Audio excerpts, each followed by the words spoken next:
Hello YouTube folks, সবাইকে শুভেচ্ছা। আজকে এফটিপি নিয়ে আলোচনা করব, কারণ আমাদের প্রায় সময় এফটিপি ইউজ করে ফাইল ট্রান্সফার করতে হয়। তো প্রথমে জেনে নেই এফটিপি কি।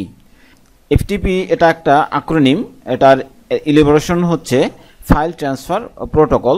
আবার কোথাও কোথাও এরকম শুনে থাকবেন এসএফটিপি, সেটা হলো সিকিউর ফাইল ট্রান্সফার প্রোটোকল। তো এটা কি কাজ করে? এটা হচ্ছে যখন এটা ব্যবহার করা হয় এক হোস্ট থেকে আরেক হোস্টে, এক সার্ভার থেকে আরেক সার্ভারে যখন কোনো ফাইল ট্রান্সফার করা হয়, তখন এই মাধ্যমটি ব্যবহার করে ফাইল ট্রান্সফার করা হয়। তো এফটিপি ব্যবহার করার জন্য প্রথমে আমাকে যেটা করতে হবে যে আমার ক্লায়েন্ট মেশিন, অর্থাৎ আমার কম্পিউটার, এটা হচ্ছে আমার ক্লায়েন্ট মেশিন।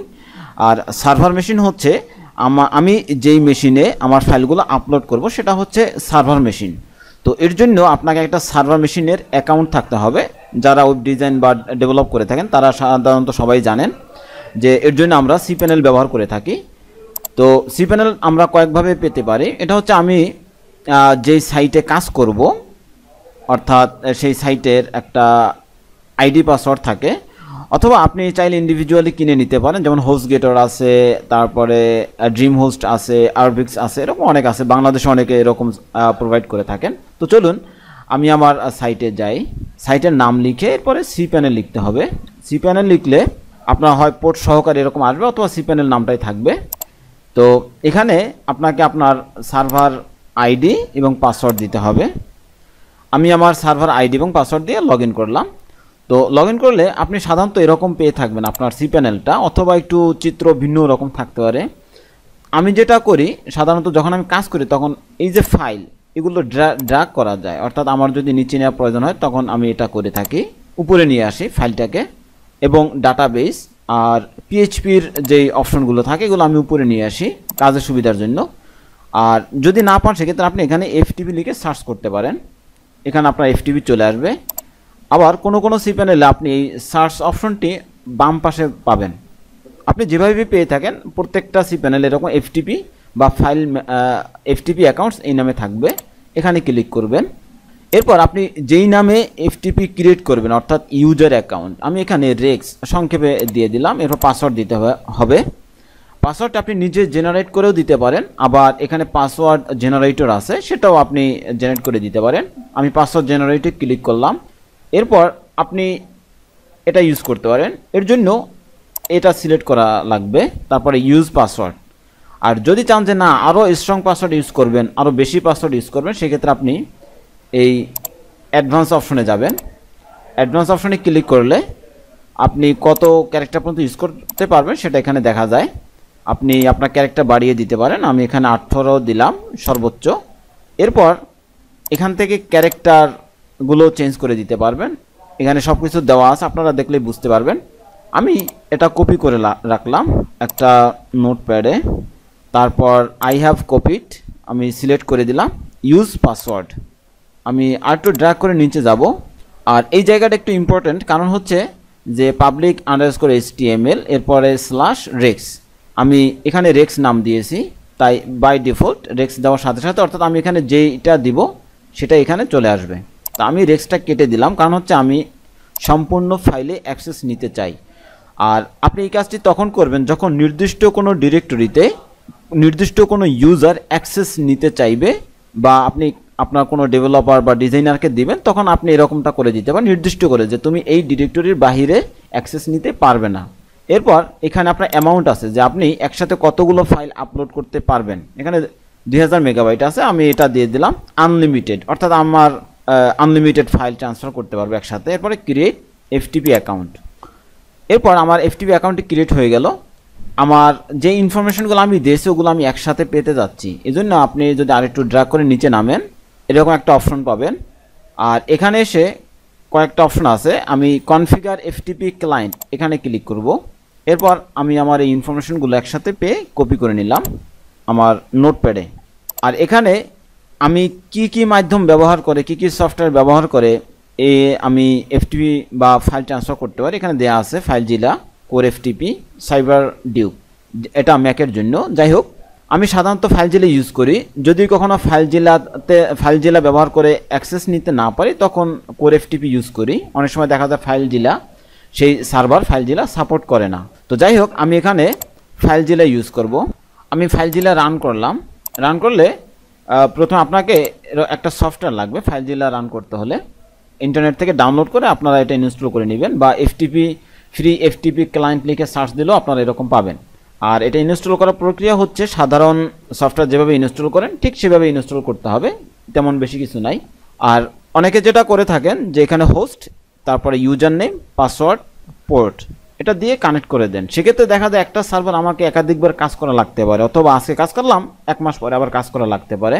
এজন্য আমি যেটা করি, ফাইলে গিয়ে ফাইল ম্যানেজার অথবা এই ফাইল ম্যানেজার আইকনে ক্লিক করে নেই, অথবা Ctrl+S, কিবোর্ড থেকে Ctrl+S প্রেস করলে এরকম একটা বক্স আসবে। এখানে আপনি আপনার ইনফরমেশনগুলো দিয়ে দিতে পারেন। আমি এখানে যেটা করব, আমি আমার সাধারণত ক্লায়েন্টের নাম বা সাইটের নাম দিয়ে আমি এখানে একটা ডিরেক্টরি করে নেই, যাতে এটা স্থায়ী হয়ে যায়। নিউ সাইটে ক্লিক করলে একটা ডিরেক্টরি আসবে, এখানে আমি একটা নাম দিয়ে একটা ডিরেক্টরি ক্রিয়েট করলাম, অর্থাৎ এখানে আমি আমার ইনফরমেশনগুলো সেভ করে রাখতে চাই। এখানে হোস্ট নেম দিতে হবে, যেটা এফটিপি ক্রিয়েট করার পরে সার্ভার নেম হিসেবে থাকে। আমি হোস্ট নেম দিয়ে দিলাম। এখানে পোর্ট, আমার পোর্ট হচ্ছে 21, যেটা আমি এখান থেকে পেয়েছি। এটা আমার হোস্ট নেম, এটা ইউজার নেম, আর এটা পোর্ট, আর পাসওয়ার্ড আমি সেভ করে রেখেছি। এরপর আমি ইউজার নেমটা দিব। তো ইউজার নেমটা দেওয়ার আগে কয়েকটা বিষয়, সেটা হচ্ছে এখানে এফটিপি, যদি ক্লায়েন্ট আপনাকে এসএফটিপি দেয় সেক্ষেত্রে আপনাকে এসএফটিপি সিলেক্ট করে দিতে হবে, আর যদি এফটিপি দেয় সেক্ষেত্রে এফটিপি সিলেক্ট করে দিতে হবে। কিভাবে বুঝবেন? এখানে এফটিপি লেখা আছে, যদি এটা এসএফটিপি হতো এখানেও এসএফটিপি লেখা থাকতো। আবার ক্লায়েন্ট আপনাকে বলে দিবে যে আমি তোমাকে এফটিপি অ্যাকাউন্ট দিয়েছি অথবা এসএফটিপি অ্যাকাউন্ট দিয়েছি, এটা ক্লায়েন্ট বলে দিবে। যাই হোক, আমি এফটিপি ক্রিয়েট করেছি তাই এফটিপি সিলেক্ট করে রাখলাম। এরপর লগ ইন টাইপ, এটা হচ্ছে আমি অ্যানোনিমাস থেকে নর্মালে যাব। তারপর আমি আমার ইউজার নেমটি দিব, আর পাসওয়ার্ড আমি যেটি জেনারেট করেছি সেই পাসওয়ার্ডটি আমি দিয়ে দিলাম। এরপর কানেক্ট করলে আমি এখানে অ্যাক্সেস পাবো। তো এটা প্রথমবার কানেক্ট হতে একটু সময় নেয়, পরে আর সময় নেয় না। যাই হোক, আমি কানেক্ট করতে পেরেছি, আপনারা এখানে দেখতে পাচ্ছেন। তো এখান থেকে আপনি ড্র্যাগ করে ছোট বড় করতে পারবেন, তারপরে এটাও আপনি ছোট বড় করতে পারবেন। এখন এই অংশটুকু হচ্ছে আপনার লোকাল মেশিন, অর্থাৎ আপনার কম্পিউটার, এই অংশটুকু। আর এই অংশটুকু হচ্ছে সার্ভার মেশিন, অর্থাৎ যেই সার্ভারে আপনি ফাইল আপলোড করবেন বা হোস্ট। প্রথমে আপনি এখানে যেখান থেকে আপনি ফাইল আপলোড করবেন সেখানে আপনি একটা ডিরেক্টরি করতে পারেন, বা যেখানে আপনার ফাইল আছে সেখান থেকে আপনি ফাইল নিতে পারেন। আপনি এখান থেকে চাইলে যে কোনো জায়গাতে আপনি ফাইল নিতে পারেন। আর এখানে আপনি যদি যেই ডিরেক্টরি সিলেক্ট করবেন সেই ডিরেক্টরিতে কি কি ফাইল আছে সবগুলো এখানে দেখা যাবে, আপনি এখানে দেখতে পারবেন। আবার এটাকে আপনি ছোট বড় করে নিতে পারেন। আপনি চাইলে এখানে যা আছে সবগুলো একসাথে সিলেক্ট করে নিতে পারেন, অথবা একটা সিলেক্ট করেও আপনি ফাইল আপলোড করতে পারেন। আপলোড করার সিস্টেম হচ্ছে, আপনি যে ফাইলটা আপলোড করবেন সেটা সিলেক্ট করে রাইট বাটনে ক্লিক করলে আপলোড বাটন আসবে। আর এই আপলোড বাটনে ক্লিক করলে এটা কোথায় আপলোড হবে? এটা আপলোড হবে ঠিক এখানে যে ডিরেক্টরি সিলেক্ট থাকবে সেই ডিরেক্টরি। আর যদি সিলেক্ট না থাকে সেক্ষেত্রে আপনার এই ফাইলের সাথে মিলে যাবে, অর্থাৎ এখানে আপলোড হবে। আপনি যদি চান যে ডাব্লিউপি কন্টেন্টে এটাকে আপলোড করবেন সেক্ষেত্রে আপনি এটাতে অ্যাক্সেস নিতে পারেন, এখন এখানে আপলোড হবে। আর যদি চান আপনি ইচ্ছে করলে যে কোনো নির্দিষ্ট একটা ডিরেক্টরিতে অ্যাক্সেস নিতে পারেন, অ্যাক্সেস নিয়ে সেখানে আপলোড করে দিতে পারেন। আমি এখানে একটা ফাইল আপলোড করব, সেটা দিয়ে আপনাদেরকে দেখাবো যে আমি একটা ফাইলে আপলোড করেছি, অ্যাক্সেস নিতে পেরেছি। সেটা হচ্ছে যে আমি এখানে একটা ফাইল ক্রিয়েট করি, এটার নাম দেই ftp.php নামে দেই, এবং এটাতে আমি কিছু একটা লিখি। তো এখানে যদি আমি এরকম লিখি যে একটা পিএইচপি লিখি, পিএইচপি ছাড়া আমি চাইলে এভাবে লিখতে পারি যে h1 তারপরে হ্যালো ওয়ার্ল্ড, আমি এটা লিখলাম। এরপর আমি এই ফাইলটিকে আপলোড করব। ফাইল জেলাতে গেলাম, আমি আমার ক্লায়েন্ট মেশিন থেকে ডেস্কটপ, অর্থাৎ আমার ফাইলটা আছে কোথায়? ডেস্কটপে। এখানে কি নামে আমি তৈরি করেছি? এখানে আমি তৈরি করেছি এফটিপি নামে। আমি কিবোর্ড থেকে এফ চাপলে, আচ্ছা এভাবে আসতেছে না, সেক্ষেত্রে আমাকে এখানে খুঁজে দেখতে হবে যে আমার ফাইলটা কোথায় আছে। এখন আমি এখান থেকে আমি দেখতে পারবো, আমি এফ চাপলে তারপর ftp.php এই নামে আছে, আর এখানে আমি আপলোড করব। এজন্য আমি আমার ফাইলটা সিলেক্ট করে রাইট বাটনে ক্লিক এবং আপলোড। আর ফাইলটা যখন আপলোড হবে তখন এইখানে দুইটা আইকন আছে, আইকন দুইটা জ্বলতে থাকবে। আপলোড শেষ হয়ে গেলে এটা আবার অফ হয়ে যাবে। আর এখানে দেখা যাবে যে কতগুলো ফাইল আপলোড হয়েছে, কতগুলো ফাইল আপলোড হয়নি, সবগুলো এখানে দেখা যাবে। যাই হোক, এখন আমি এটাকে রান করতে পারি। এটাকে রান করলে আমি আমার ক্লায়েন্ট সাইটের নাম দিলাম, তারপর ftp.php নামে আমি ফাইলটি ক্রিয়েট করেছি। এখানে এসে আমি লিখলে ঠিক হ্যালো ওয়ার্ল্ড আমি দেখতে পাবো। এভাবে আমরা কাজ করতে পারি। তো এফটিপি ব্যবহার করে কাজ করলে আপনি খুব দ্রুত কাজ করতে পারবেন, যেটা সাধারণত আপনি চাইলে এফটিপি ব্যবহার না করে আপনি cPanel থেকেও কাজ করতে পারেন, কিন্তু এতে সময় একটু বেশি নেয়। cPanel থেকে কাজ করলে সময় বেশি নেয়, আবার এডিট করতে একটু সমস্যা হয়, যেটা এফটিপি থেকে এডিট করলে সেই সমস্যা হয় না। এখন আমি যদি এখান থেকে আরেকটা ফাইল অ্যাক্সেস নিতে চাই বা এডিট করতে চাই, যেমন ধরেন সাধারণত আমরা কি করি যে WP কনফিগটাকে একটু এডিট করে নিতে হয়। তো আমি রাইট বাটনে ক্লিক করে ডাউনলোড, তো সবচেয়ে ভালো হয় যে আপনি কোনো একটা নির্দিষ্ট ক্লায়েন্টে কাজ করলে সেই ক্লায়েন্টের নামে একটা ডিরেক্টরি করবেন। যেমন আমি ব্যাকআপ এর মধ্যে একটা ডিরেক্টরি করে আমি এই ফাইলটা ডাউনলোড করি ব্যাকআপে। তো ভিউ অ্যান্ড এডিটে দিলে এটা আমি এডিট করতে পারবো, পাশাপাশি আমি দেখতে পারবো। এরপর আমি যদি কোনো কিছু এডিট করি, যেমন ধরুন আমি এখানে আরেকটা কিছু দিলাম, এরপর সেভ করলাম, তারপর আমি যদি এফটিপি রান করি তখন আবার এই ফাইলটা আপলোড হওয়ার জন্য চেষ্টা করবে। আমি যদি ওকে দেই এই ফাইলটি আপলোড হয়ে যাবে।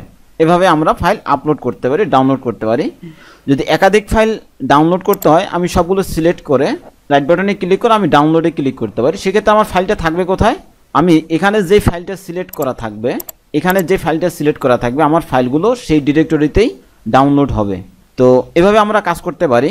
আর এটাকে ডিসকানেক্ট করার জন্য আপনি সরাসরি এখান থেকে ক্যান্সেল করে দিতে পারেন, অথবা সার্ভার নেম থেকে মেনু থেকে সার্ভার এরপরে ডিসকানেক্ট করে দিতে পারেন।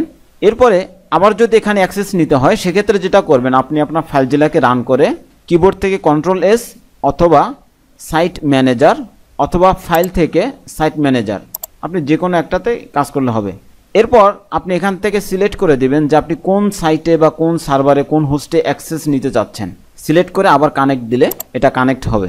আমার এখন আবার এটা কানেক্ট হয়ে গেছে। তো এভাবে আমরা কাজ করতে পারি। আমি মোটামুটি এফটিপি সম্পর্কে জানলাম।